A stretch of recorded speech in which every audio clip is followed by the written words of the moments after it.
ટંકારામાં જુગાર તોડકાંડ કેસમાં પીઆઈ વાયકે ગોહિલની એસએમસીએની ટીમે ધરપકડ કરી છે। પીઆઈ વાયકે ગોહિલને આજે કોર્ટમાં રજૂ કરવામાં આવશે। જ્વેલર્સ ઉદ્યોગપતિના પુત્રોને આરોપી તરીકે નહીં દર્શાવવા માટે લાખો રૂપિયાનું તોડકાંડ કર્યો હોવાનો આરોપ જે પીઆઈ ઉપર લાગ્યો હતો તેની ધરપકડ કરાઈ છે। આજે તેને કોર્ટમાં રજૂ કરવામાં આવશે। તોડકાંડનો કેસ થયા બાદ પીઆઈ ગોહિલ નાસ્તા ફરતા હતા। પોલીસે 30 દિવસમાં હાજર થવા ફરમાન જાહેર કર્યું હતું, છતાં પણ પીઆઈ નાસ્તા ફરતા હતા। ત્યારે એસએમસીએ પીઆઈની ધરપકડ કરી લીંબડી પોલીસને સોંપ્યા હતા।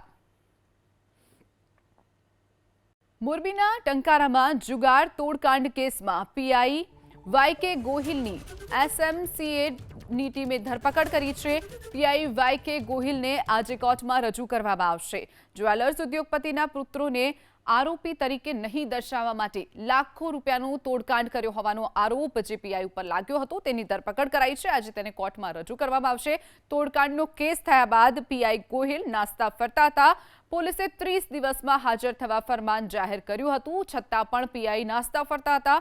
ત્યારે એસએમસીએ પીઆઈની ધરપકડ કરી લીંબડી પોલીસને સોંપ્યા હતા।